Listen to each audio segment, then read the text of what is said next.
Good morning. I think we're good. That wasn't too painful. So, good morning. I want to call to order the regular meeting of Coachella Valley Water District Board of Directors on July 13th, 2021, here in Palm Desert. Let me make the introductory comments and then we'll get to it. I'd like to make clear for the record that this meeting is being conducted by teleconference pursuant to the Brown Act waivers provided for under the governor's executive orders in response to the COVID-19 state of emergency.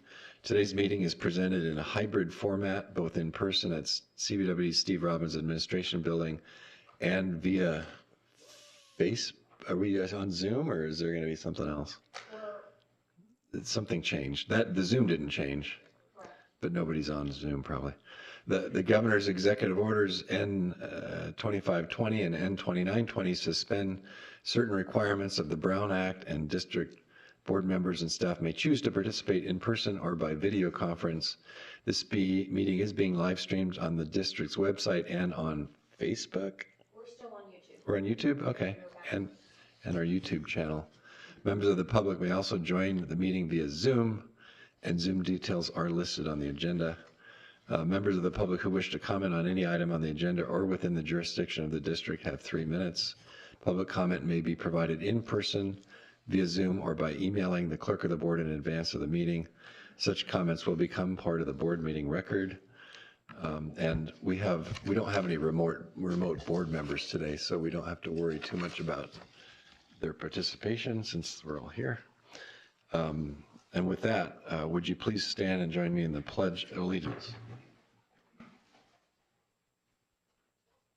I pledge allegiance to the flag of the United States of America and to the republic for which it stands, one nation, under God, indivisible, with liberty and justice for all. Roll call, please. Good morning, President Powell. Here. Vice President Estrada is absent. Director Bianco is absent. Director Aguilar? Here. And Director Nelson? Here. Thank you. Great. We do have a quorum of the board and we can take action. Do we have any additions, deletions? Are we going to remove that one item from the Oasis? What was that number? 8B? Yes, sir. We'll remove that from today's agenda and consider that at our next board meeting. We don't need to vote on that, right? Yeah. Okay. Item 4, public comment. Do we have anyone wishing to make public comment at this time? And we will have an opportunity on specific items as they come up. And for the record, we do not have any participants via Zoom for At public this comment. moment. Yeah. Okay. Then approval of the consent calendar. We have items 5A through D. Mr. Chairman, I would like to pull item C in there. Okay. And I'd move the balance of the consent calendar. Thank you. Second. Motion and a second. All in favor, say aye. Aye. Aye. That passed 3-0. So on item C, Mr. Chairman, this is a MOU with the Coachella Valley Irrigated Lands Coalition. And I just wanted to ask Jeff, both John and I serve as board members on that coalition. So there's only 3 of us today. I'm kind of wondering if it would be appropriate to just delay that on to the next meeting, or what your thoughts might be on that. Well, as a entity for which you don't receive any compensation other than as a per diem compensation, and there would be no financial interest of you voting to re-up for the next dues for this group, there wouldn't be a conflict of interest for which you would have to refrain from voting. If there were anything dealing with your vote on this, dealing with any increase or impact of financial interest of yours, then there would be, but not in this particular case. Okay, all right, I'm good with that. I just wanted to run it past you. And Fair question. Yeah, so with that, I'd move approval. Second. Good. All in favor, say aye. Aye. Aye. That passed 3-0. Written communications, we did have one that appears to have been resolved. Correct. 7B, I. This is the update on the developer fee cost of service study. Dan Ruiz, and looks like Carrie Oliphant coming up. Floor is yours. We can do a presentation, I think, and then entertain public comment if that makes sense.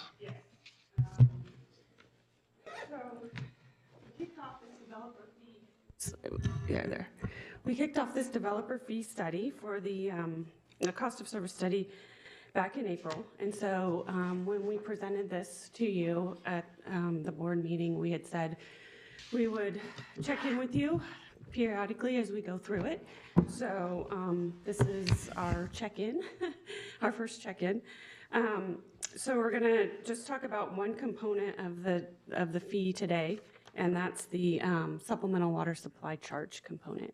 So if we can go to the next slide.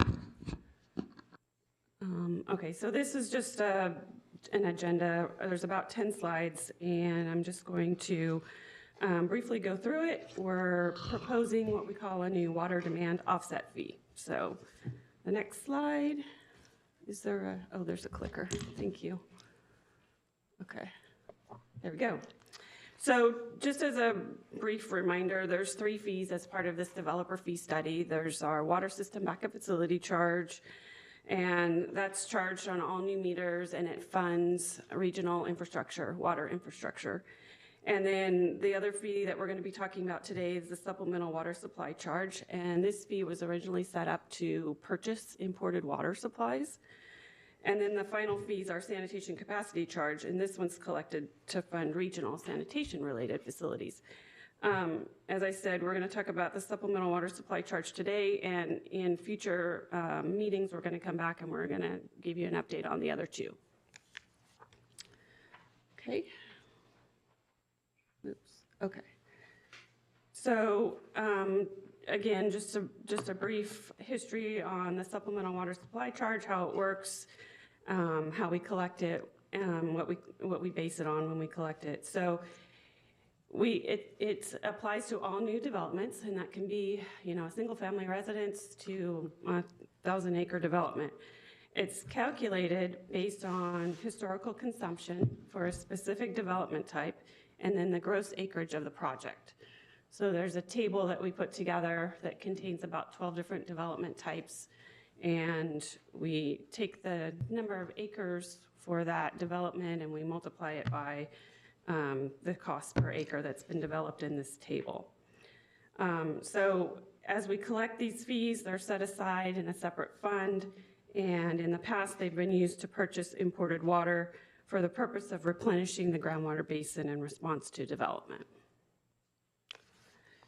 So the current supplemental water supply calc, it's based on costs to import water, as I said. So we're limited in how we can use these fees, and I think we've talked about that in the past. And in addition, access to new imported water entitlements is limited. So as part of this study, when I think I came to you in October, and we said, when we look at this study, we could come up with a new calc, a new methodology, as long as it accomplishes the same goal as the supplemental water supply charge, which is to make potable water available for future use. Then we can use these fees, these existing fees, plus future fees for projects that create new water supplies. So we believe we've come up with such a fee, and we're calling it the water demand offset fee, just to differentiate it from the supplemental. The fee would be based on non-potable water construction costs, so that the funds collected from this fee could be used for non-potable water projects. And again, this fee concept is not new. There's other agencies that have implemented it and that are using it. One is San Dieguito Water Agency, and the other is the City of Corona. So the idea behind the fee is to encourage the use of non-potable water in order to leave potable water in the ground for future use.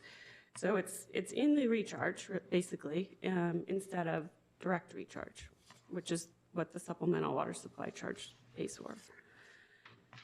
Okay, let's see. So how would the water demand offset fee work? Well, we would develop a unit cost. We would look at future non-potable water construction projects, the costs associated with those, as well as the volume of potable water to be converted to non-potable water. New developments would pay the water demand offset fee only on the proposed amount of potable water to be used for the development. And the funds collected from this fee would then be used to pay for the non-potable water construction projects, the ones that were identified when we developed the unit cost. So we have a running list. We have a running list of the acre feet associated with those projects.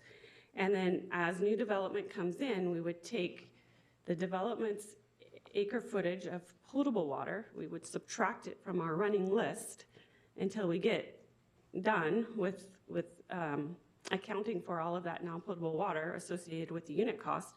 And then we would identify a new set of non-potable water projects with costs and acre footage, and we'd come back to you and propose that, and probably that would be about the same time that we would want to be updating this study as well. You know, about every 5 years, we want to update these cost of service studies. So that's kind of the idea so far. Do you have questions? Yeah, well, I mean, I think the obvious question is we have an existing funding source for those projects that I'm assuming would also remain in place. The loans. Well, sanitation. Sanitation, right, I and, mean, for some of those projects, that funds projects that right, take reclaimed water. right. We have other non-potable water that would be direct connections to the Mid-Valley Pipeline, right? Right. So when you're interfacing with the one that already has another source of funding, how do you decide which fund pays? Well, I think we would want, right now, the non-potable water projects in the sanitation fund are being funded through the Clean Water SRF loans. So I think if we have funds in a restricted fund, we would want to use those first rather than the loans. Or we could use it to pay back the loans quicker. Right, well, weren't we using we're using some sanitation funds also, not just, No. sanitation's paying the loan, right? Well, sanitation's paying back the loan, yeah. But we could use this fund to pay back the loan as well. Or we could use it outright. But I have a slide on some potential Right. uses. Anyways, I'm just curious how we decide which one is responsible, which fund. Well, I think I You're think, gonna have the sanitation fund, then you're gonna have this other I think we would fee want to use accumulating. this new fund, the water demand offset fee, so we would have the sanitation fund available for other projects. We have a large need in sanitation for some large projects coming down the road, and if we can identify another source of funding, or we can use the current restricted reserves that we have in the supplemental water supply fund, then I would think we would want to use that in order to, not have to consider a rate increase in sanitation to pay for some of these projects down the road. But again, we can look at all that because the sanitation cost of service study's going to be getting kicked off as well, in a few. What's that fund balance right now, the supplemental? Last time I checked, which was several months ago, was 23 million. Carrie, when you're looking at developing the unit cost and you're talking about identifying a list of projects, future projects, so is that something that, and you mentioned a 5-year review period, are those projects that are already listed, or will that depend upon new development? No, those are already listed. So we see those separately in the capital improvement Yes. plan? Yeah, they're already in the capital improvement plan, yeah. Thanks. Yeah.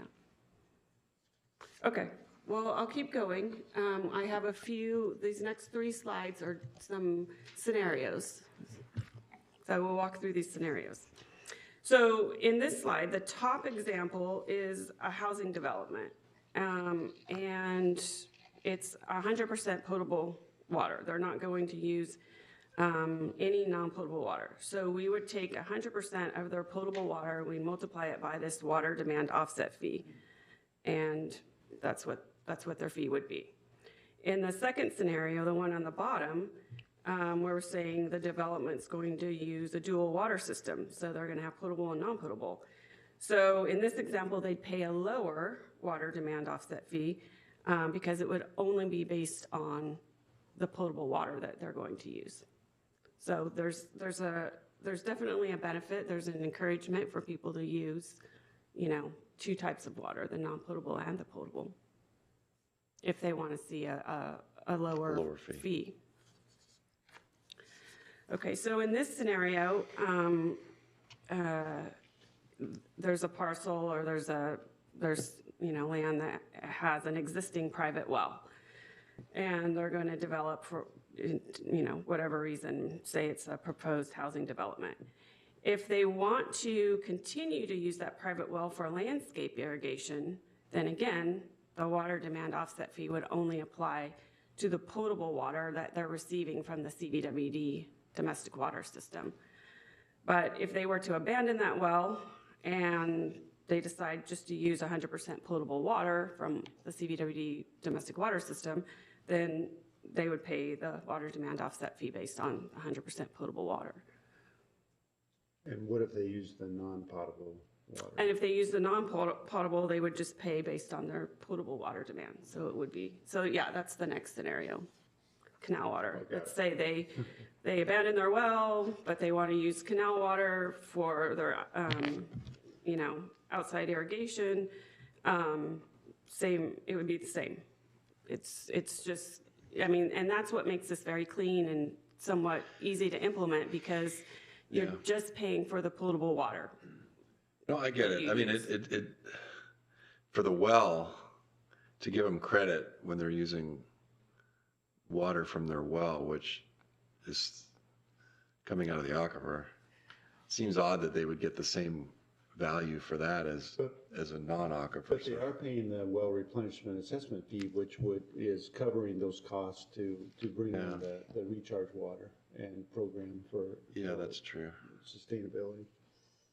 Right, that was the thought behind that the private well kind of remains in its own category because it's already being accounted for. Assuming they're doing over 25 acre feet. Right. Yeah. So we changed that under Sigma. Yeah. Yeah. But again, it just keeps it simple and clean between the two fees and programs. So, okay, I'll keep going. So the existing reserves, so the good news about this water demand offset fee is that if we would be able to use the existing reserves for non-potable construction projects. Since both fees have the same overall goal of managing groundwater supplies to make potable water available for future use. So these were just some of the potential uses of the existing supplemental water supply charge reserves that we could use it for. We could pay back the non-potable water construction loans. We could apply a certain amount to reduce the water demand offset fee, the unit cost. So, as we're developing this unit cost, we're looking at the projects and the acre foot and the costs. If it comes in, high, 5,000 a acre foot or something, and we think, oh, we don't want to start out that high. We could apply a portion, 5 million, 10 million of this supplemental water supply charge to buy that fee down so that it's, more manageable. We could directly fund one or more of the non-potable water construction projects with these fees. So imagine that this is a legal opinion? Yes. Okay. Yes. I've worked closely with Luke Fee at BB&K. So if we completely deplete this supplemental water supply fund, what if Robert comes in with a smoking deal on Table A entitlement and it's $20 million? Today we could go out and buy it, but if we use this fund completely for this, how would we go about doing that? Well, if Robert had a smoking deal, Don't look at me so. We would use our state water project reserves. Yeah, I mean, there are other avenues. We could take out a loan to make the purchase and pay it back on a 20, 30-year payback using State Water Project property tax. I don't know that, we would have the ability to use this new fund, but I haven't looked at that, so I don't anticipate a problem in using this because, again, what we're doing is purchasing water for the region to offset, Yeah, development. I mean, can we build that into, I mean, the cost of service study is going to have to consider that possibility that we'd want to use some of this offset fee for We would- purchasing water. Yeah, we would have to include it in the calculation. Right. So it would make it a little more complicated and it might bump the fee up. Yeah, I Because the mean, more costs and the more, the more you put into the fee, probably the higher the unit cost. But we could leave some of the money in the reserve for that purpose. We could leave half of it I there or mean, something. the only thing I was thinking, Jim, is that, in my mind, the purpose of this supplemental water supply charge was that development was securing a place in line of water supply. And that current users of any water supply, whether it's non-potable or the groundwater aquifer or the State Water Project imported water, would not be paying for new development. So if you switch that fee back over to the State Water Project, then everybody's paying for a water supply for new development, it would seem. Maybe it's incremental. I mean, but you could, I think you could argue that if there was, this smoke and deal, that it could be, you could argue that it is just adding to our aquifer that has a historic deficit already. And I appreciate the point and the distinction, but without a lump sum of money, I don't know how your point about using the State Water Project property tax, basically assessing current users for new water, I get that, but it's very hard for us to anticipate how the cash flow from new development will come in, because we're not a land use agency. We don't control that, but we have to be responsive to it. And so we would have to take a look at either reserving some of the supplemental water supply charge that we already have, and we could probably invest it and we could probably get a return on it for those hypothetical situations. I mean, right now, it's hard to imagine that there would be new water unless somebody decides they're no longer going to participate in the State Water Project. Or we look at opportunities that might come up like sites. And right now, we're kind of on the cusp of whether or not we really need that water. Right. So, there's a lot of things that come into the mix, and Zoe's folks are looking through that. Steve with the alternative plans for Sigma, because we will have a requirement to stay in balance in the aquifer.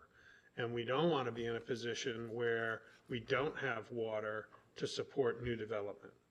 So, as we progress through, I mean, I think what we're trying to do is look at the circumstances we have today where there is no new water available on the State Water Project. And we've heard concern from the board that continuing to base the the supplemental water supply charge on State Water Project costs is no longer as appropriate as perhaps it once was.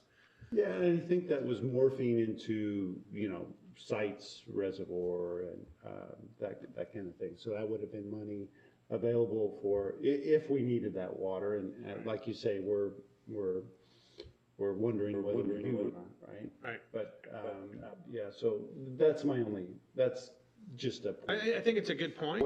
It's a really good point. I mean, to be clear, if we do this, we would no longer have a developer fee that is collected in order to purchase new water. Correct. Unless That's a we, big change. yeah. But we can always go back. But we can go back. Yeah, we can always go back if we decide that, you know, there's going to be a need, we can save, you know, half of the fund, set it aside for that specific purpose. We can look at, combining it and seeing what the unit cost would be if we were to incorporate both charges into one fee, so we had more flexibility. But we were just trying to, you know, come up with a new, No, I get it. I guess what I'm wondering is whether we should include that question in the cost of service study about what if we need to buy new water or have an opportunity to buy new water. Well, so one of the things that, you know, we have been told now is because the current policy does not include use of the fund for non-potable water, we technically can't use it. For non. Who flipped the switch? For non-potable water connections. I just wanted that to kind of resonate. right, yeah, I got that. Well done. But you know, we're trying to respond to the fact that the current policy is not as accurate as we would like it. And there are other things we would prefer to do, Not as up to but we date. can't do.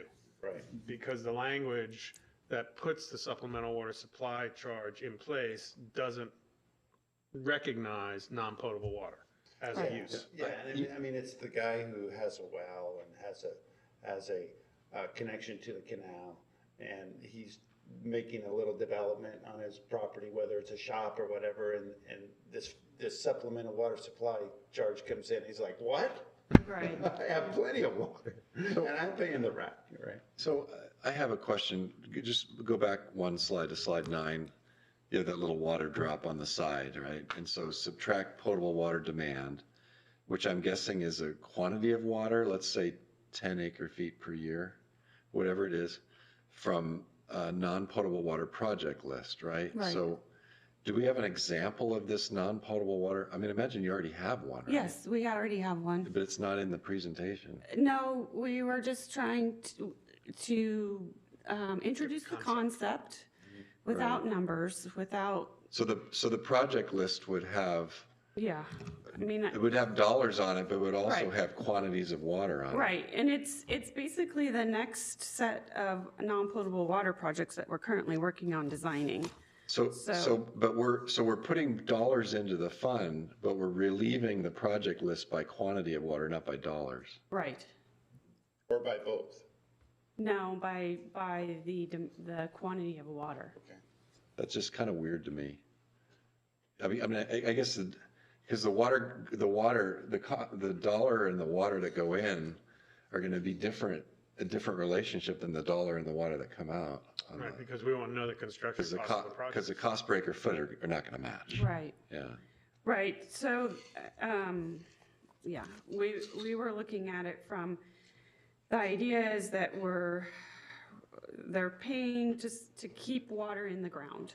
So I think we need to keep track of the quantity of water Yeah.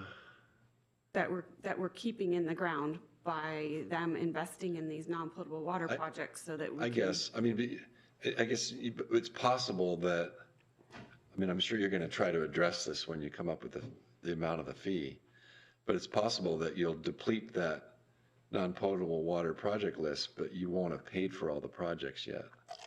Because if you don't have enough dollars going in, you'll have enough water going in, but you won't have enough dollars going into that fund. You've depleted it because of the water side of the equation, but you still Oh, have, I see. you're going to end up with a negative balance on the dollar side because you didn't collect enough money, right? Yeah, I see what you're saying. That's where the sanitation comes in. Yeah, well, maybe that's right. Unless I mean, some cost of service studies allow you to increase the fees, like, you know, a certain percentage every year based on, you know, cost of living or increases or whatever. Right. So we could, Pass their costs.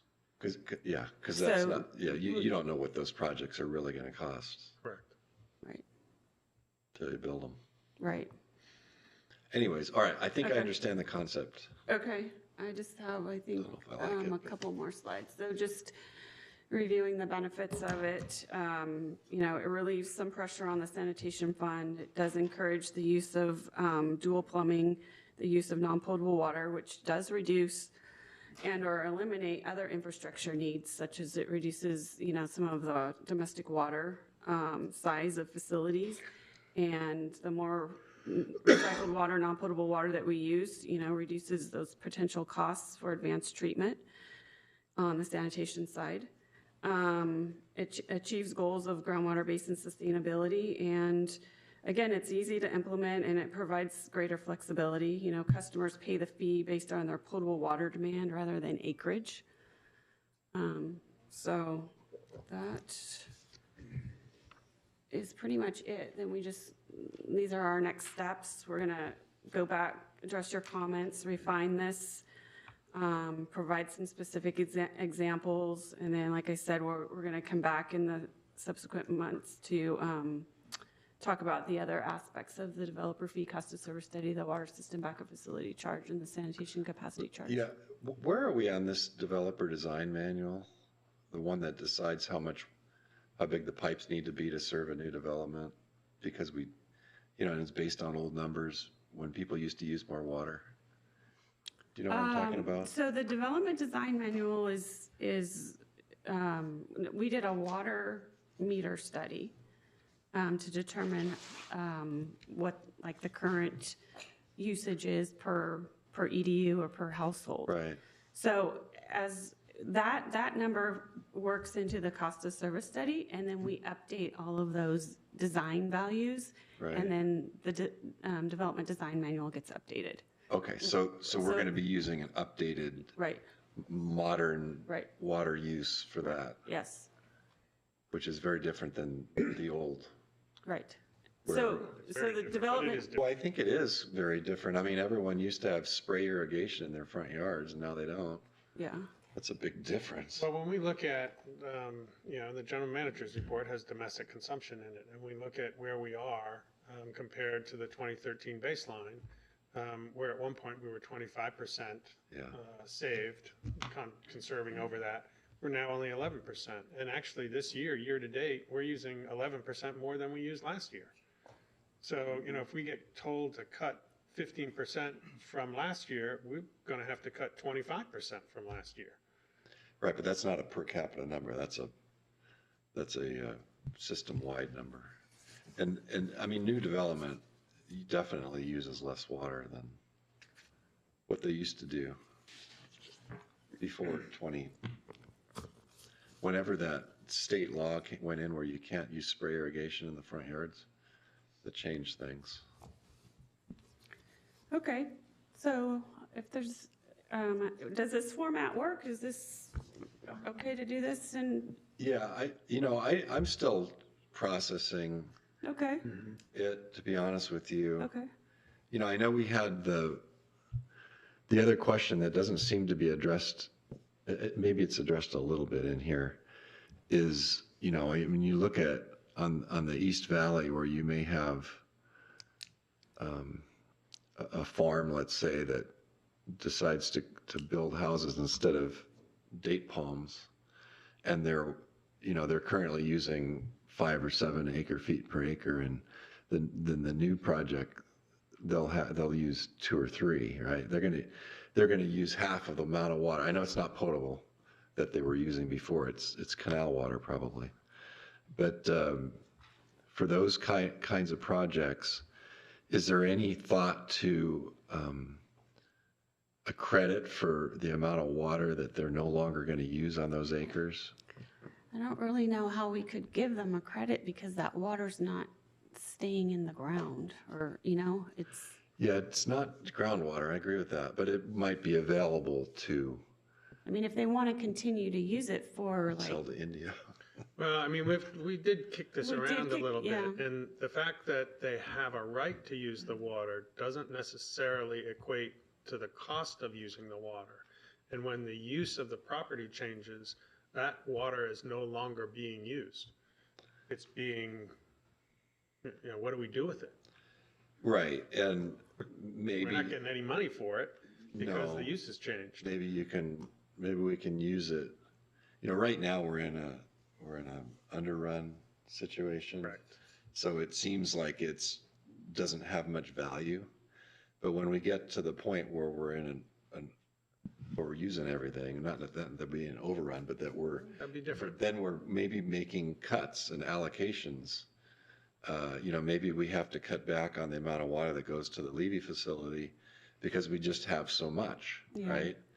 And so then when that project happens, it frees up water that now we can put to the Levy facility. Right. It's hard to think like that because we haven't been in that situation, but it's coming. I mean, Right. you know it is.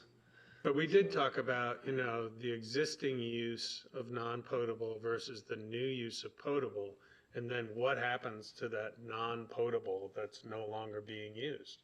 We're not getting any revenue for it from the property, so it essentially goes into, we got to find some other way to market it.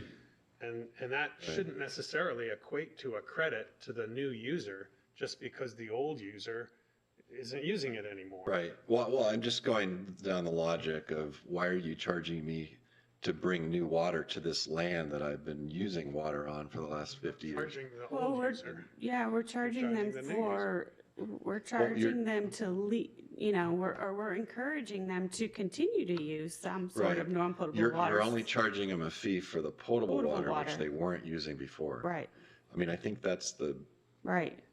We're- the answer. Right, Yeah, I mean, you could repurpose that surface water supply. Absolutely. As a potable water supply through a treatment center. I mean, We could. If the whole there's Imperial demand. Valley drinks Colorado River water. In fact, the whole LA Basin drinks Colorado River water at this point. Yes, sir, I used to do that in San Diego. But I think, those are, ways we can solve that problem once we have it. But what we're trying to do now is solve a different problem. Yeah. Yes, public comment. All right, I think we're there. Ready? Actually, I have just one question, sorry. You mentioned earlier in your presentation, there were a couple other agencies that had implemented this fee. I'm wondering, is there any backup that we could get, like maybe a copy of their ordinance or their staff report yeah, or something? I have the study from San Diego, sorry, I stumble over that one. And I can send that to you. That'd be great, thank you. Okay, San Diego's in San Diego County, I know. just north of the city. I have to say that the tap water in San Diego tastes better now than it used to. I don't know why, but you're doing something different. I think I just got slammed. It used to taste terrible. All right, so why don't we go to public comment? And Sylvia, I'll let you decide if there's anybody online or if we have anyone present that would like to speak. Go ahead and call them up. Excuse me, let me turn my mic on. I do have two participants on Zoom.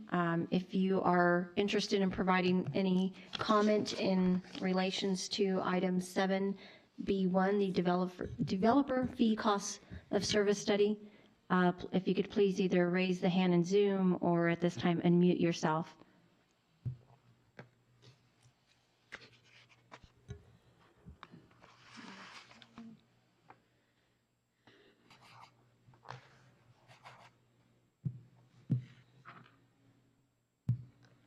Again, if either of the two participants online are interested in providing public comment in regards to this particular item, 7B1 or 7BI, I guess, please unmute yourself. So it might be our consultants. We have one is titled Mike Cohen, and then the other is just a phone number. Oh, okay. Okay, so I would assume we have no. All right, well, if you hear of anybody, we have someone present in the room. So James, come on up and morning. Just make sure you hit the button. Good morning, folks. Morning. James Brown here, Desert Valleys Builders Association, and I'm very pleased to actually see this finally coming about. A couple of years ago, I was kind of a pain. I asked for a few documents over a period of 6 months. But the supplemental water supply is no longer useful for you or pretty much anybody else. I've contacted a whole lot of different water agencies over the last couple of years trying to find out, okay, is there water available to purchase? And why is this district or any district still continuing to collect this charge? I know that the Indio Water Authority has changed their language in order that they can use their current supplemental water supply fund into basically non-potable or effluent and non-potable mix in order to use for irrigation and such. So you can, run the purple lines. I was wondering what the costs, are to the new construction if we do implement a program where purple pipe is required as well. There is going to be additional charges for metering, and I'm sure on that as well. The other thing is, as I've talked to agencies over the past couple of years, is we're getting less and less effluent discharge to mix with that. Is that a factor? And do we have enough Colorado River water as non-potable water to continue to serve what we're going to offset potable water for? But I look forward to looking at the numbers, and I'm sure that we're going to have several different scenarios. And as we work the numbers, we can see that how reasonable each one of these scenarios is. But I appreciate this movement. Thank you. Thanks, James. It just dawned on me that, the other source that we haven't talked about is conservation.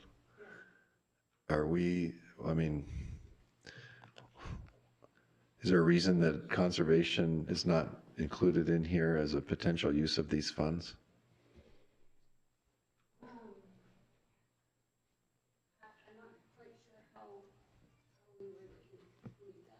Well, to fund our conservation budget, right? Because when we spend money on turf conversion or whatever, that leaves more water in the aquifer.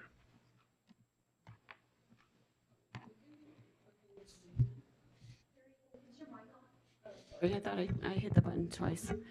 I guess we could look at that. So right now, the conservation program is essentially funded out of domestic because that's who benefits. I don't know, we could take a look at how the money collected through the supplemental water supply charge or the new water demand offset charge. We would, in order to use it for new development, any so program, you have to include some sort of cost. So if we, and we're trying to use it for future, like we're looking at future projects and we're applying costs, the recent costs that we got for the non-potable water projects, within the last few months to those future. So we would have, for the conservation, we would have to have potentially a list of future projects or typical, maybe turf conversion projects. We know what we do every year. We have smart controllers and turf conversions and that kind of thing. We do it every year. Yeah. So we could put a placeholder in, it'd be a little less robust, but if you're thinking that conservation frees up water in the ground, you could, I guess, make the connection. Yeah. It does. If new development, say there are programs, we don't have them here, where agencies will allow new development to go out and do, artificial turf at a school and free up the potable water at that school and then credit that back to the new development. Yeah. But I don't, we haven't got to that point here that I'm aware of. So. Yeah, if I may. More bookkeeping than it is anything else. Right, and to that point about the bookkeeping, for these types of fees, we do need to have a list of projects so we can keep track of what's being applied to, the fee revenue is being applied to. Not just general conservation programs, there had to be some sort of this is the project is caused by new development, we're applying the fee to that. I It'd will, be harder to do. I will meet with Katie Yeah. and we'll 'Cause address ultimately- this and next time we come back, we'll I mean, we address it. could go to school districts and find out whether they want turf conversion. I mean, there are some pros and cons for that, but, you know, we can't really guarantee when that change would occur because it's going to be dependent upon new development dollars rolling in an appropriate amount for us to be able to accomplish the project. And, you know, if what we're being advised by council is we need to have definite projects listed, we don't generate those ourselves. We'd have to go out and find out someone who's willing to wait for us to have the funds available to do Yeah, it. I mean, that kind of, you would have the same problem with these other projects that, I mean, are we going to delay building these non-potable connections No, if we don't have enough development to, no, because the idea is Hey. we're getting loans for them and we can use this to pay back the loans. We can use these funds. so the timing isn't as important? No. Mr. President, if I may, I do have an individual who's asked to speak on this particular item, so I don't know if we want to take him now or Yes. Okay, I'm going to unmute you, Albert, and so we have Albert Keck on the line. Albert, go ahead and you'll have 3 minutes. Okay, thank you. Can you hear me? Yes. Okay. Yeah, good morning, everybody. I have a little confusion on the word supplemental water supply and regarding the conversation with John and Jim earlier. You know, as a farmer, our properties are consuming anywhere from 5 to 7 acre feet of water. You know, I understand the charges for potable water and sanitation and all that. But when it comes to supplemental water supply, I envision the district, in order to maintain the balance in the aquifer, needing to import water to basically supplement that aquifer's use. And when irrigated land, such as ours, goes out of agriculture, in effect, the district gains 2 to 3 times the amount of water back on that same acreage. And to charge any future uses on that acreage to pay for imported future supplies seems punitive when the district is actually gaining water back from that land. It doesn't need to import more water for that land. And it seems like that, I don't know if I'm interpreting things wrong, but it seems like that connection is being lost in the discussion. Okay, thank you. I think we've had that discussion. Okay. Good. Is there anybody else? So I'd like, Oh, sorry. yeah, go ahead. I'd like that to be reviewed further. And, you know, in this process, the accounting for that agricultural water, you know, it needs to be, I think, acknowledged that is a resource possessed in the East Valley that will provide future benefit to the constituents of this side of the valley. So. Okay, all right, thank you. All right, thank you. Okay, that's all I have, unless there's any other I questions? think so, yeah. No, that's good. I really appreciate being, giving us a look in, you know, along the way. Okay, Yeah, for sure. I appreciate it. Thanks, okay. Gary. Thank you. Thank you, James. Thanks, Dan. Strong work there.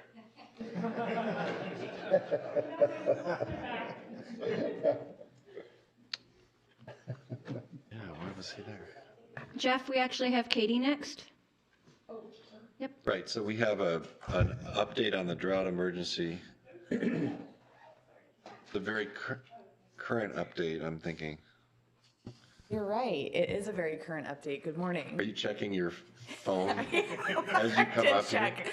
I So it did keeps check. changing? Yes. All right. And so, of course, that's why you did not have this presentation in your board packet. I apologize about that, but things are changing so quickly that there was no way that I could give you accurate information early last week.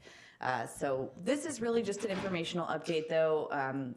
I just wanted to check in. We wanted to give an update on some of what's happening statewide. Also provide a little history on what we did last time, just so that we all remember some of the actions that we took. This slide says that I'm not asking for any action today, and I thought about that this morning. That's not actually true. When we get to ordinances later on today, I am going to ask for an action, but it's more of a housekeeping item related to this. But we'll get to that.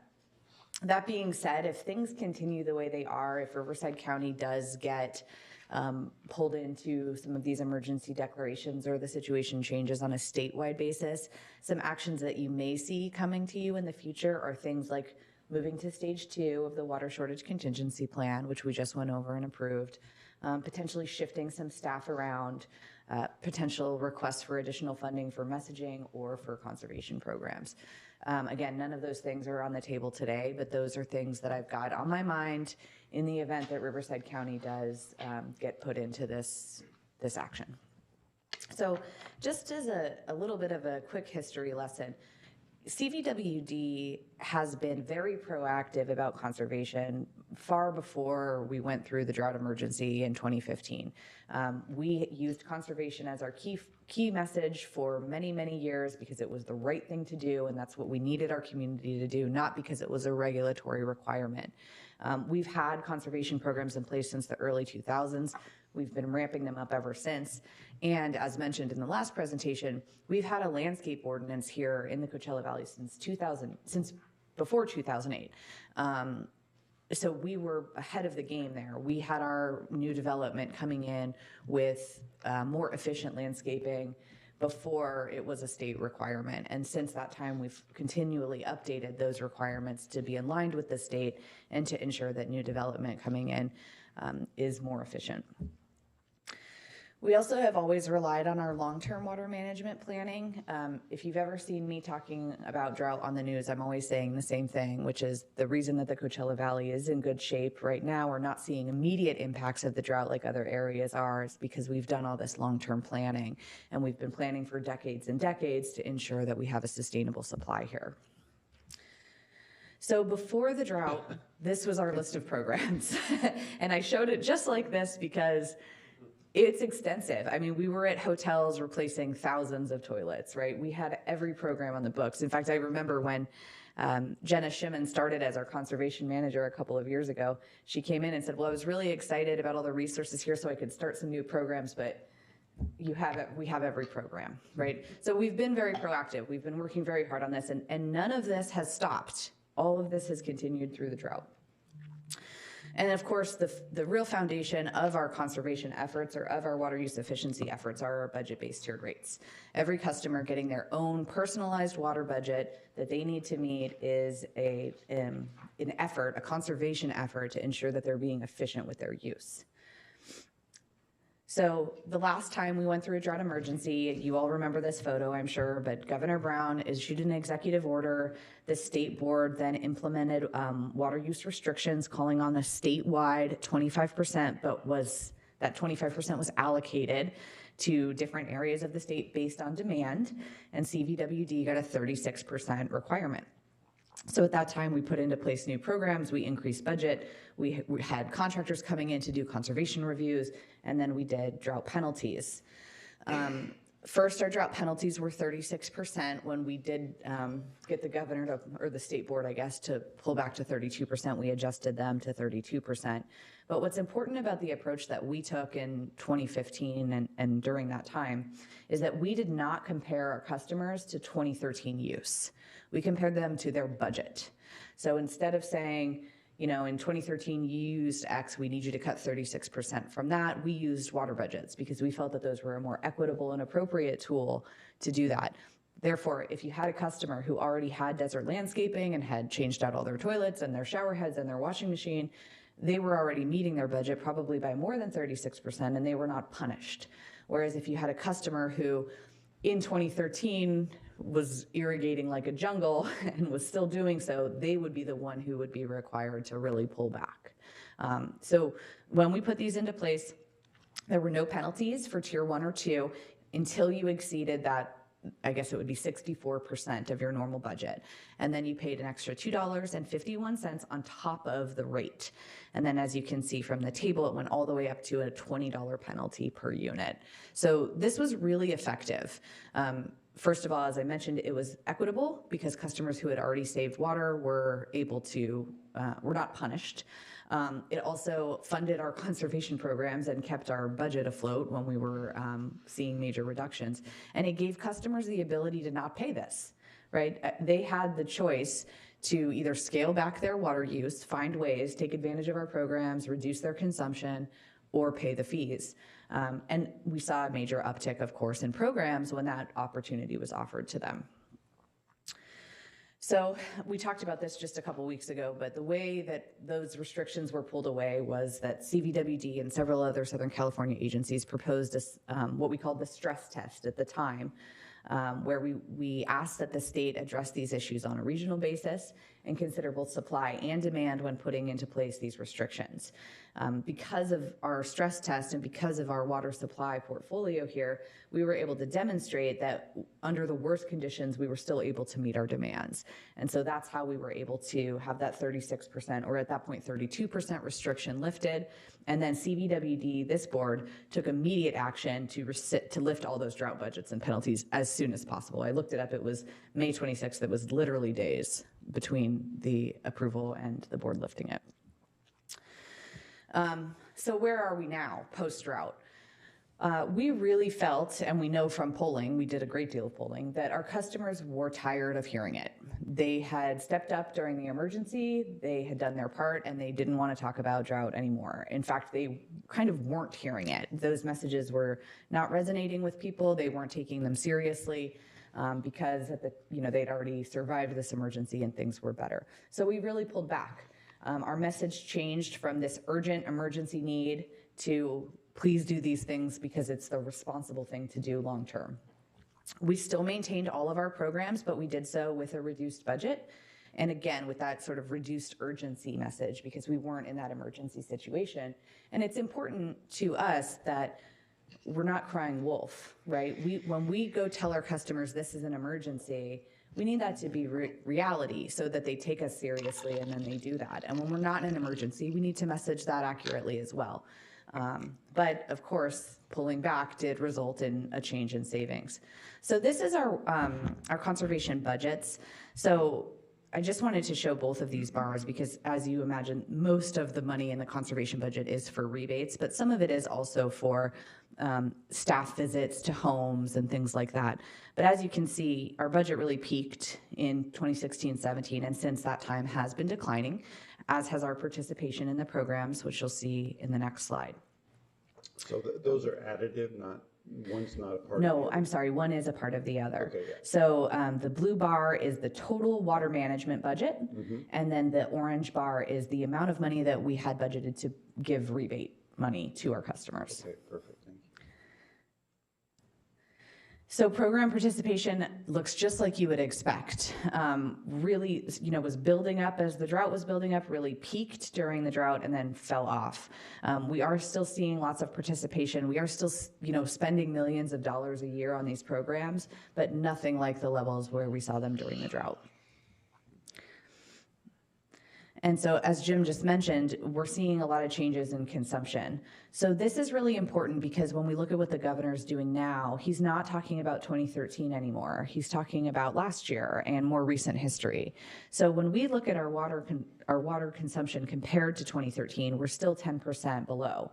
But if we look at it compared to 2020, we're 10% above. And we're hypothesizing all kinds of reasons for that. The first one being that it's been very hot. But also we've had seasonal residents who did not visit during COVID are visiting now. We're seeing more increase in tourism than we did in 2020. 2020 was an off year, so it is going to be challenging for us to compare water use to 2020 if that's the direction we have to go. So what's happening now? Governor Newsom has made a whole bunch of different drought declarations. He started on April 21st, and that proclamation was just for Mendocino and Sonoma counties. May 10th, he added 39 additional counties. Last week, he added 9 more. And during that declaration, he also asked for a voluntary statewide reduction of 15%. Riverside County has not been included in the proclamations to date, but with a statewide voluntary 15%, of course, that will cover us as well. What's important, or what's maybe most interesting to me, is that none of the new drought proclamations, and I've read many of them, not all 50, but many of them, they don't have targets. They don't say you must reduce by 20% or you must cut your GDCP to this number. They say things like promote our campaign, share data, provide information, assist, provide technical assistance. So that's pretty interesting. It's a very different approach than what we've seen in the past, and I think, you know, at least for me, provides a little bit of relief, because if what we're going to be asked to do is take these actions and share information and demonstrate our ability to provide water supply to our customers, that's maybe a safer place to be than I don't want to say an arbitrary, a number that might be picked from a formula that we're not a part of. I included this slide, but I do think that this board's very up to speed on what's happening with our water, our imported water supply. Our state water allocation is 5%. Projections show that even with a wet year, allocations will be low next year. Lake Mead and Powell will most likely shrink to historic lows. And again, I think this board's very up to speed on what's happening there. And of course, Robert is here and managing these programs and engaging on all of these efforts and meetings and discussions on behalf of the district. But, you know, as far as the Colorado River goes, the drought contingency plan was approved in 2018. It's available to use and is working. And, you know, the board has, the Colorado River Board and CVWD have been participating in a level to implement measures that are appropriate. So again, even though we're not asking for any action today, we are taking some proactive steps just internally, staff-wise. We're working on some new creative for our advertising campaign that's really focused on voluntary conservation. We're going to increase television advertising to the Olympics and be very specific to do conservation messaging for that event and whatever opportunities we have there. And we're also, we just reached out to CV Water Counts, which is our regional conservation program, to see if we can work on a regional outreach push. Again, nothing requested today, but we did want to have you up to speed on what's going on, and these are things that we'll consider in the future should Riverside County or the Coachella Valley be affected by drought impacts. And with that, I'm happy to take any questions. Yeah, good little walk down history lane there, memory lane. You know, it just worries me that they're going to fall back into their old ways. And those 2020 numbers are really bad for us because of the low water use. And I imagine there are other resort communities that have similar problem where the hotels were all closed, the restaurants were closed, and people weren't, a lot of people, the second home community, weren't here. We need to make the case that, you know, ahead of time, that resort communities can't be held to those 2020 numbers because water use was very low then. Yeah, and I think that we will have that, I'm hopeful, still working on these things as they're changing every day, but I'm hopeful that by using information and data that we can gather from our friends in hospitality, we'll be able to make that case pretty clearly. But it's absolutely a message that we're going to have to be sharing with the state, that if they want to make a comparison to 2020, we have a problem. Some of our previous planning efforts, as you've seen recently, have things like a 10-year baseline.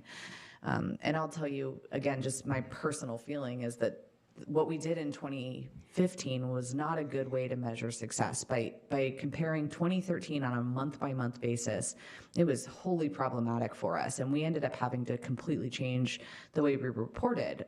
We weren't reporting consumption, we were reporting production. And the reason for that is that if you have meters that get read on a Friday, and then the next month they get read on Monday, because that's just how the month falls, you could be off by 10%. Because 3 days out of a 30-day month is a huge amount of water change. And so, you know, we'll really be advocating for how are we going to measure success in a way that makes sense. And a month-to-month comparison to another year is not that way.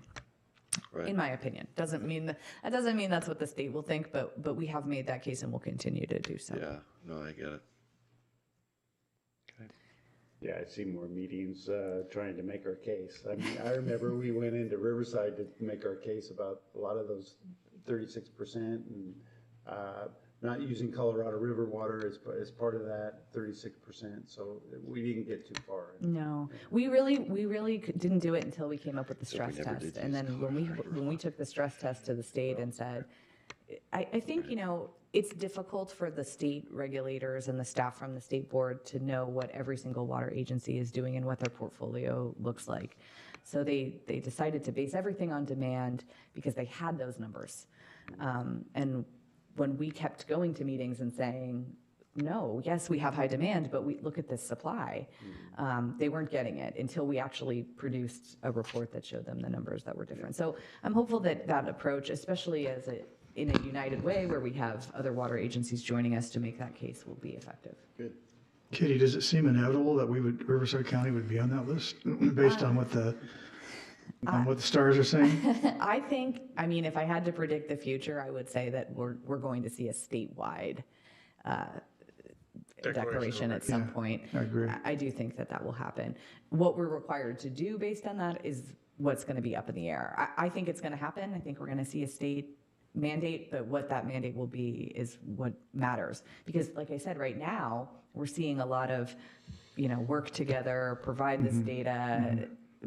So if those are still the things we're doing, then that's one thing. And if it's, you know, agency by agency cuts, that's going to be a really different thing. Which is why, you know, later this morning, I'm going to ask you to repeal an ordinance and replace it with the water shortage contingency plan, because we want to be prepared that our triggers are adopted, our shortage levels are adopted, and our actions are adopted. Those things are adopted. You adopted them last month, but I want that to be on our books as the effort that we'll take. Okay, thank you. Thanks. Thanks, Katie. All right, so on to the action 8A. Jeff, it's Stephen. You need to look at the agenda. You're still a couple items back. I got a copy of the agenda if you need it. What are you reading over there? Thanks, Zoe. Got somewhere to be. So yeah, Stephen, go ahead. Good morning, everybody. Morning. So today I'm requesting an increase in the Help to Others Customer Assistance Program from $100 to $150. Eligible customers can get the pledge once every 12 months. And if approved, the pledge would cover about 100% of a customer's fixed service charge for 12 months. So Director Aguilar provided a couple of questions that I brought answers for. So during calendar year 2020, 619 customers were approved for the pledge, and 116 were rejected by United Way. They never got to us. And while they don't keep records of why they were rejected, they did say most of them were because customers had received another pledge in the previous 12 months, so they never sent them to us. The program is widely distributed on our website, on United Way's website, on CV water accounts. Customers can call United Way directly. They can call my team in customer service. We have a lot of information, both in English and Spanish. The websites are translatable, and we all have bilingual staff. And United Way is a really good partner. They work very quickly. So a customer would call United Way or submit their application. We usually get that within 2 or 3 hours, and then we process it typically that day, usually no later than 24 hours. So it's very quick, and the pledge gets posted really quickly for them. So just to clarify, the money is held by us, and we release it based on United Way's review of the application. Right, right.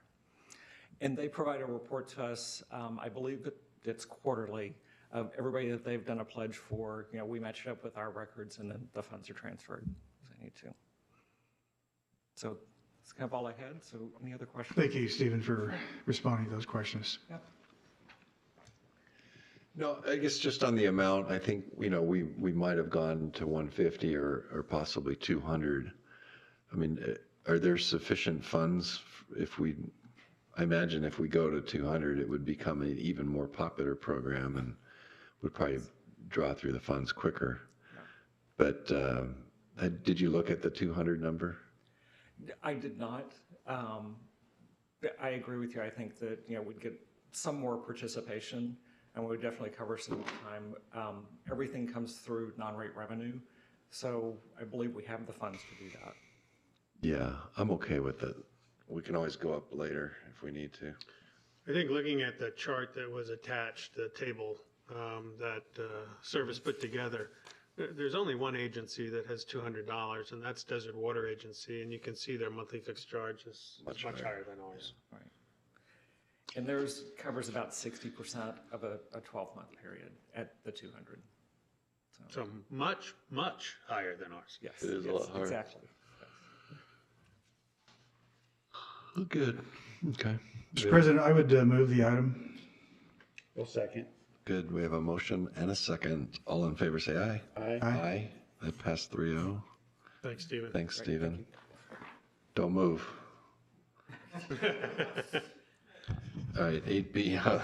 Sylvia's got it more than I do. Well, 8B, we continued, so actually now it is Jeff's Oh, turn. all right. Now you can. Now you It's can your turn, stand. Jeff. Now you can come up. Approach the podium. Thank you. I'm never printing my agenda early again. Good morning, President Powell, members of the board. Just so anxious. I do have a few housekeeping items here. So this first one, this flip-flop between being the consent item and action. This is adopting the levy for our assessment districts and CFD.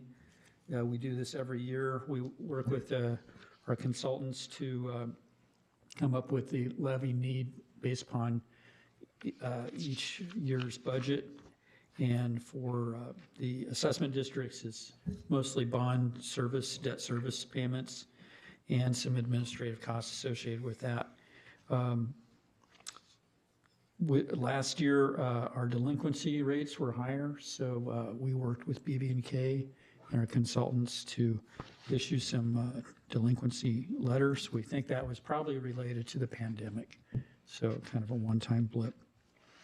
For the CFD, the levy is deemed necessary mainly to provide for the maintenance and repairs and possible replacement costs for the facilities. So staff recommends approval of the assessments and the special taxes. Okay. Is this a tax levy or a tax levy? Levy.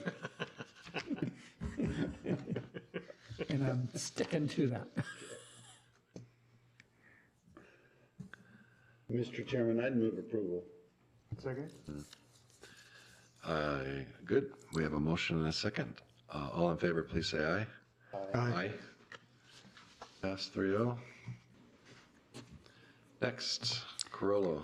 Okay, back on March 9th, I mentioned the board that we were setting aside the work of Sigma from the cost service study for canal replenishment domestic, and that we'd be continuing that into the new fiscal year.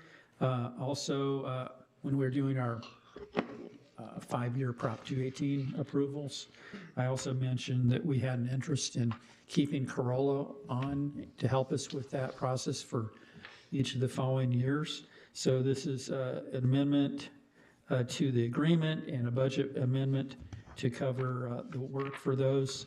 The Sigma costs are one time. We're estimating at $61,200 for 262 hours of work that the Corolla's provided as their estimate. The second item on the rate validation, we'll kind of have to see how this goes.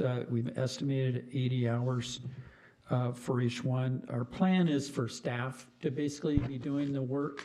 We're getting their model, but until we actually see how that goes, we'll see if staff can really be independent and just get Corolla to validate it, or if we're going to significantly need their help. So we're estimating $18,000 per year on that. We already have $30,000 in the budget, so our budget amendment is for $79,200.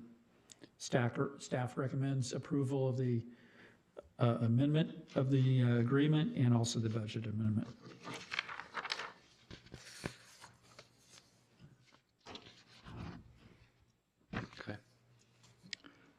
Mr. President, I would move item 8D.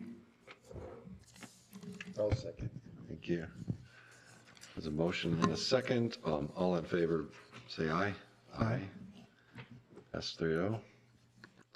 Okay, Jeff. Okay.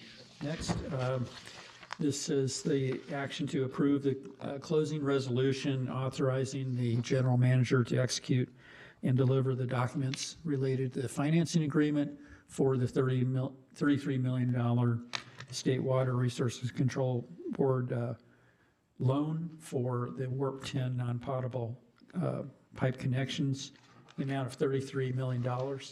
It includes a $5 million loan conversion to a grant as part of that. So the net loan would eventually become $28 million.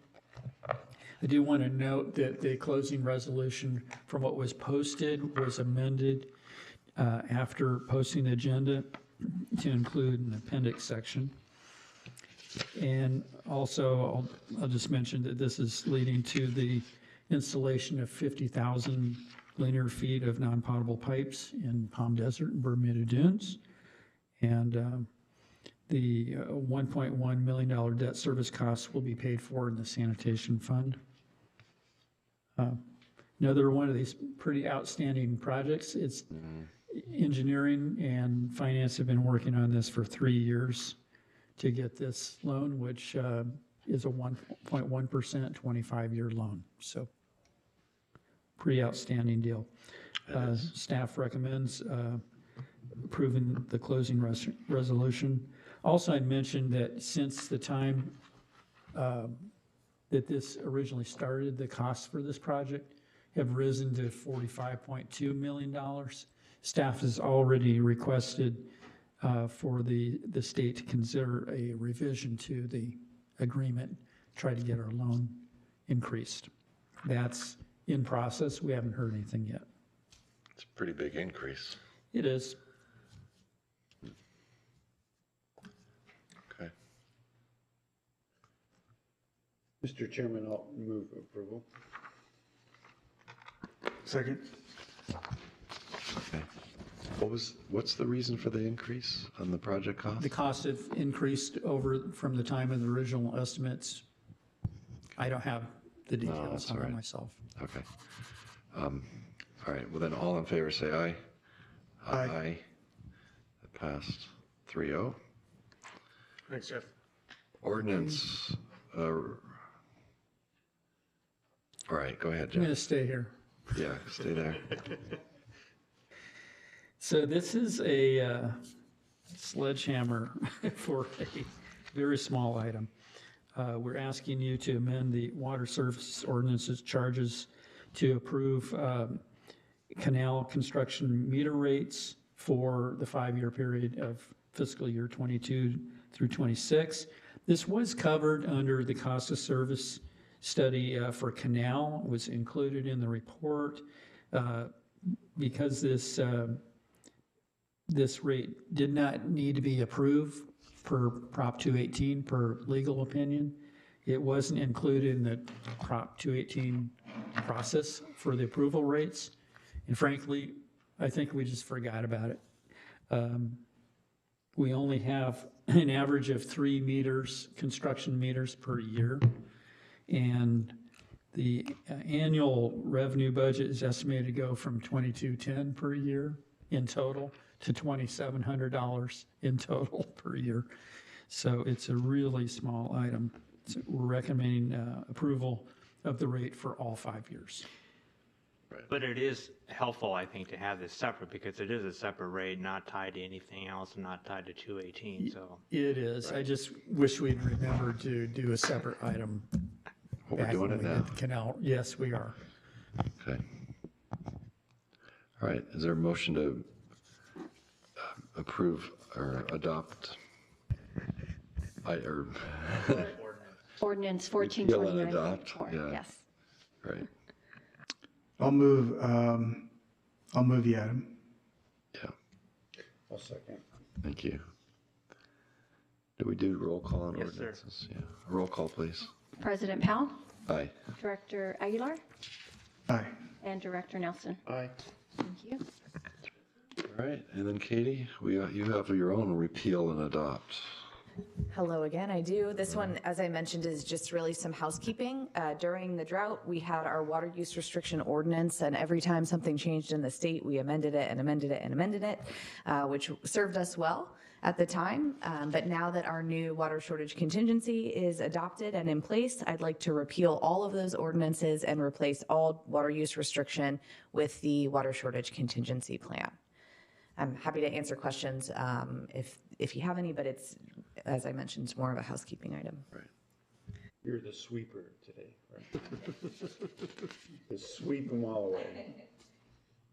I'd move approval of repealing ordinance 1422.5 and adopting 1422.6. Second? Good. Motion and second. Roll call, please. President Powell. Aye. Director Aguilar. Aye. And Director Nelson. Aye. Thank you. 3-0. Aye. Thanks, Katie. And, all right, on to board member comments. Director Nelson. Oh my gosh, it's just dry. I mean, we keep getting, I mean, my report for the CRB meeting for last month is pretty much, we got the report that it's getting drier.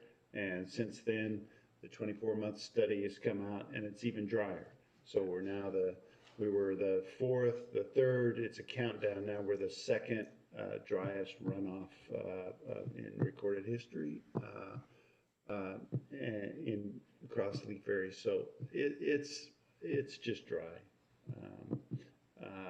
I'm doing some farming up in the San Joaquin Valley, and all the districts are notifying people that, you know, hey, the allocations are low. Don't go one drop over.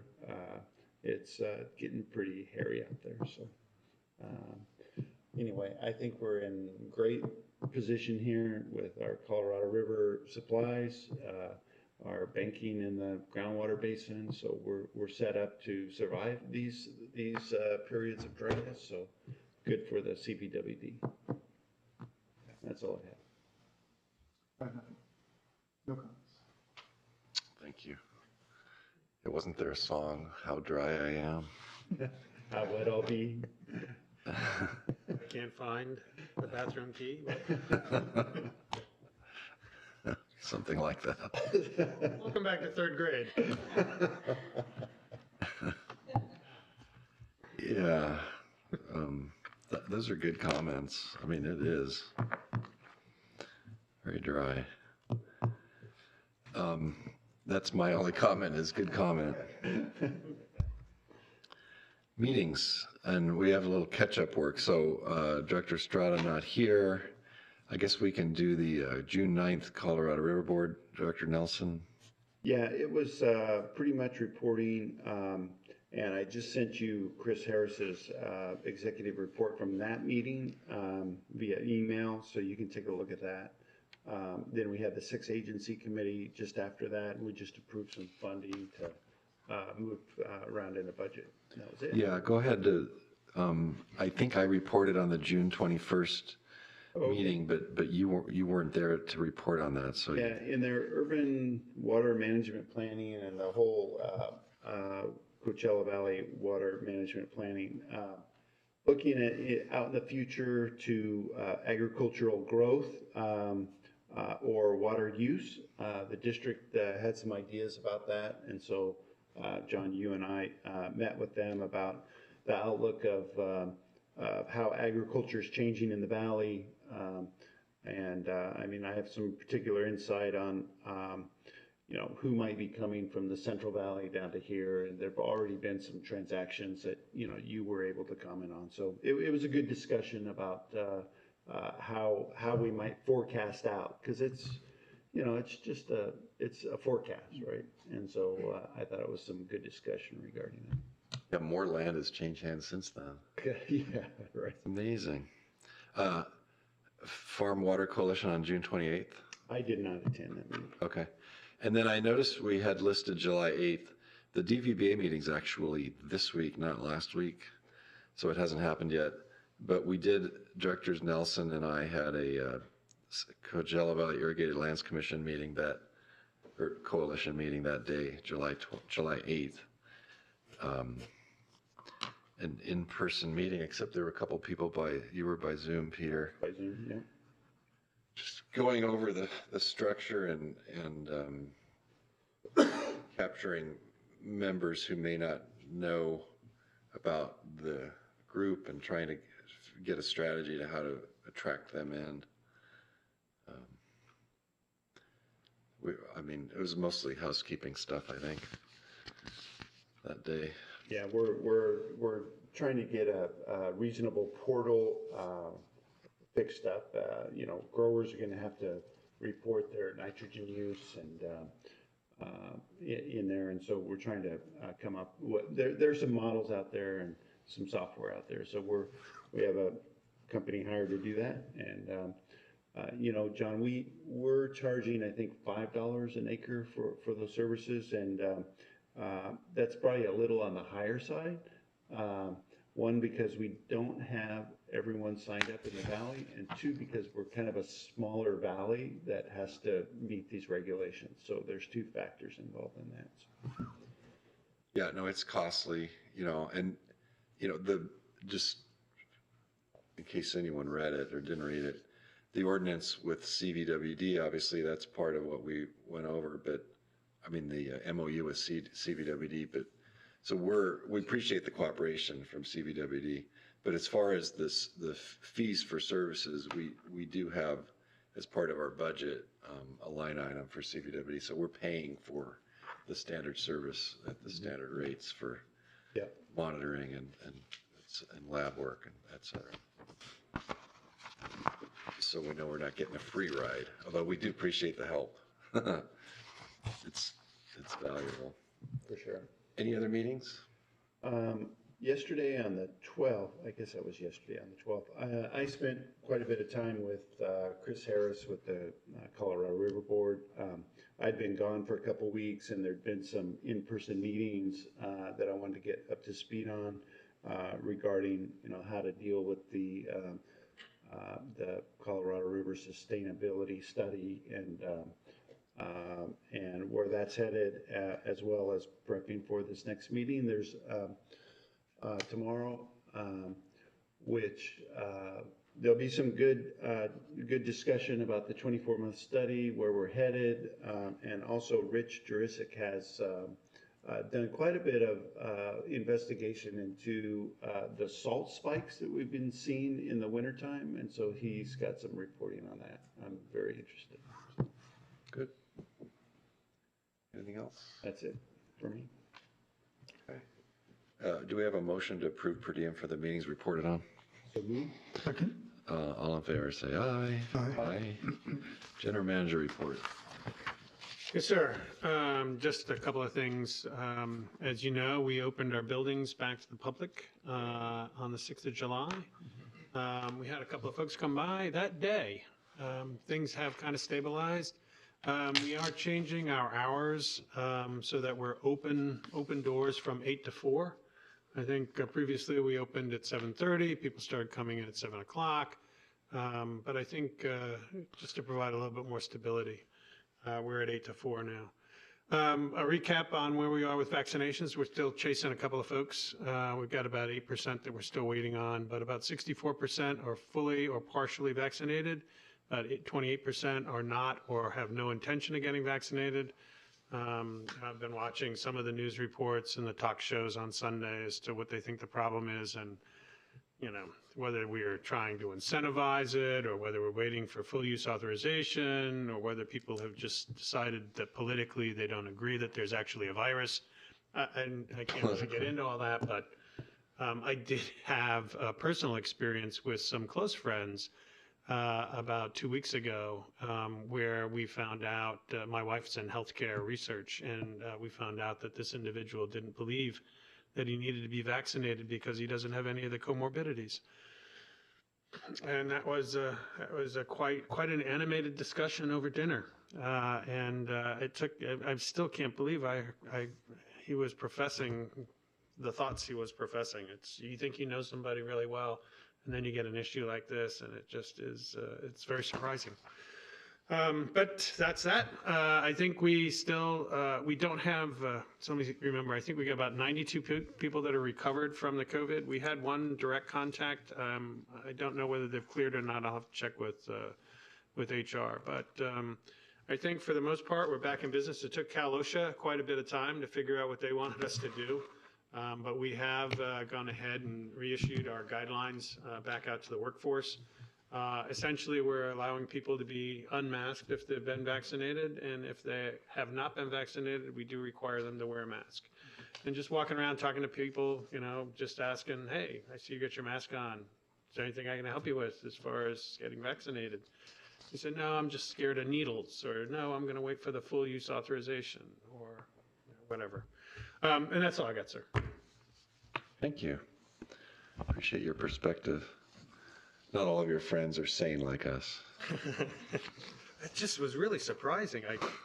I would expect them to be more worried about something in the shot that's gonna. That came out too. That's You gonna. don't think the government could. It's gonna end his life early or something. That's what I've been hearing. I mean, a little bit. I have not heard much of that. I think I talked somebody into getting the vaccine. All right. Council comments. Yes, just a couple things, Mr. President. We're really waiting until the end of September when the Brown Act waivers will expire, as well as the service shutoff moratorium. Prior to that time, we do anticipate, and your staff's on top of it in terms of potential funding coming from the state and federal government to help pay for the unpaid water bills.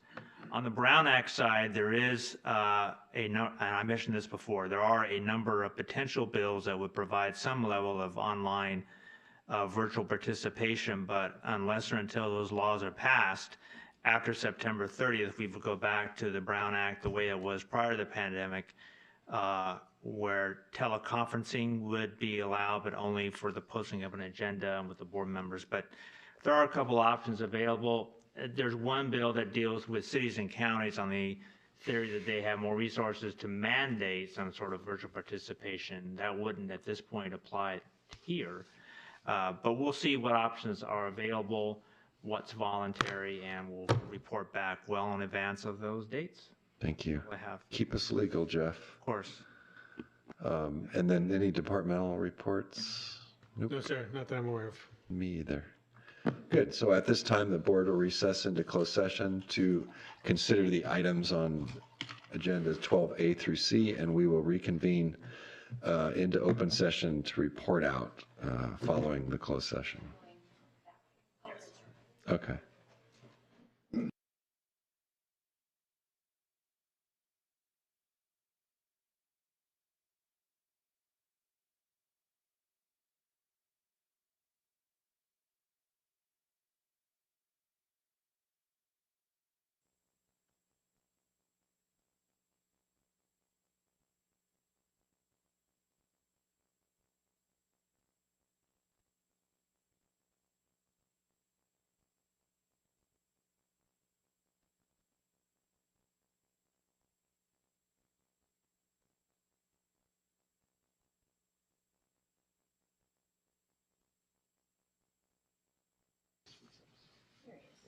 Good.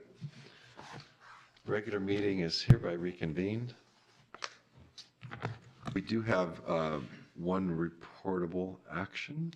Jeff, go ahead. Yes, thank you, Mr. President. On item 12B, there was an update on the case listed, and it was informed the board that the matter has been resolved to the district's satisfaction, and the appropriate paperwork will be filed and made available once it's completed.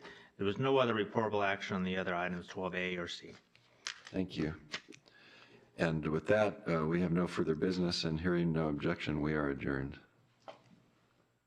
Thank you, John. July 27th.